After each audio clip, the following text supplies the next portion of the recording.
បន្ទាប់ពីភ្លៀងកក់ខែមកមេមកទួងឡើងបងប្អូនណាតាមទឹកចលងតាមបៀបឹងបងប្អូនអញ្ចឹងអ្នកស្រែមានអីទេបងប្អូនមានដើររនទួងដើរពោះដើរអីសកម្មភាពបងប្អូនឃើញបងប្អូនឡើងមកគូឡើងនេះសកម្មភាពពេលថ្ងៃបងប្អូនបន្ទាប់ពីយើងទៅរមើលទៅបឹងរកកន្លែងតុងដែលវានៅបងប្អូនកន្លែងទឹកខ្លុកដែលវានៅសល់តិចបងប្អូនទួងឬក៏ពោះវាឡើងពេលយប់បងប្អូនអញ្ចឹងយើងមករកកន្លែងទីតាំងហើយអញ្ចឹងណា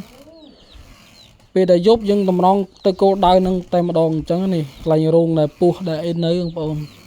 អញ្ចឹងចាំមើលខ្ញុំថតបងប្អូនមើលខ្ញុំដាំទឹកក្តៅដើម្បីយកមកស្រោចដាក់រោងនឹងចង់ដឹងថា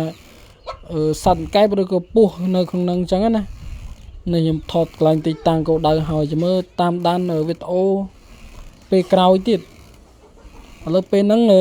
រកទីតាំងកន្លែងពោះសិនបងប្អូនចេញតែវីដេអូដល់រនតងសិនទេអញ្ចឹងណានេះដល់រទីតាំងហើយបងប្អូននេះវាស្រែបឹងបួនៅខាងស្រុកជនបទខាងភូមិខ្ញុំបងប្អូនអញ្ចឹងនេះសិតតែកន្លែងតំណងបងប្អូននេះកន្លែងសត្វពោះសត្វអីនៅអញ្ចឹងណាថតពេលថ្ងៃ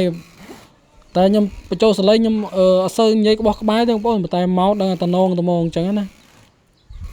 ហើយសម្រាប់បងប្អូនណាដែលចូលចិត្តវីដេអូដែលខ្ញុំធ្វើតាមជនបទតាមស្រុកស្រែជួយចុច Subscribe Channel ខ្ញុំម្នាក់មួយបងប្អូនដើម្បីខ្ញុំមានកម្លាំងចិត្តថតបងប្អូនមើលទៀតអញ្ចឹងណានេះកន្លែងសត្វតំណងបងប្អូននេះវាចិត្តរីងបងប្អូនហ្នឹងកន្លែងហ្នឹងឲ្យសត្វត្រីហ្នឹងអាត្រីលត់ត្រីឆ្លូញត្រីអីណាជាពិសេសទួងបងប្អូនខ្ញុំម្ដងនៅទួងម្ដងនេះសរោងបងប្អូនរោងពោះរោងអីអញ្ចឹងណាអញ្ចឹងចាំមើលខ្ញុំចេញវីដេអូវគ្គក្រោយដាំទឹកក្តៅយកមកចាក់ក្នុងរោងនឹងបងដើម្បីចង់ដឹងថាវាមានសត្វអីនៅក្នុងនឹងអញ្ចឹងណាខ្ញុំជឿជាក់ថាសត្វពោះសត្វអីអញ្ចឹងណាដោយសារអីពោះដែលខ្ញុំរកបានច្រើនបងប្អូនអញ្ចឹងណាអញ្ចឹងតាមដានវីដេអូទាំងអស់គ្នានេះកន្លែងសត្វតំណងអញ្ចឹងហើយកន្លែងច្អូចេះសិតថាដានទួងដានសត្វសត្វវាហើមកចឹកកូនត្រីចឹកអីអញ្ចឹងណានេះសិតតែដានទួងមកដល់ពេលយប់វាឡើងមកបងប្អូនវាឡើងទួងឡើងអីចឹងណានេះបងប្អូនកន្លែងក្លុកបងប្អូនអើយនេះសិតតែតំណងពោះតំណងទួងជាពិសេសអញ្ចឹងណាព្រោះកន្លែងបឹងបងប្អូនដឹងហើយឥឡូវខ្ញុំត្រទីតាំងហើយពេលយប់ខ្ញុំមកឆ្លោះបងប្អូនចាំមើលកតុយវីដេអូបងប្អូនខ្ញុំឆ្លោះទួងអញ្ចឹងណាដោយសារអីខ្ញុំថតដាក់កន្លែងទួងនៅក្នុងកតុយវីដេអូ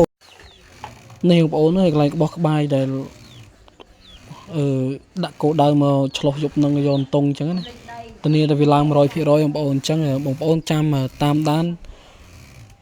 តដល់ចុងកតុយវីដេអូបងប្អូនដើម្បីខ្ញុំមានសកម្មភាពថតរនតុងពេលយប់អញ្ចឹងណានឹងនេះកន្លែងបឹងបួរឡើងនៅចិត្តនេះត្រីបងប្អូននេះឥឡូវយប់យើងមកឆ្លោះបងប្អូននេះឃើញ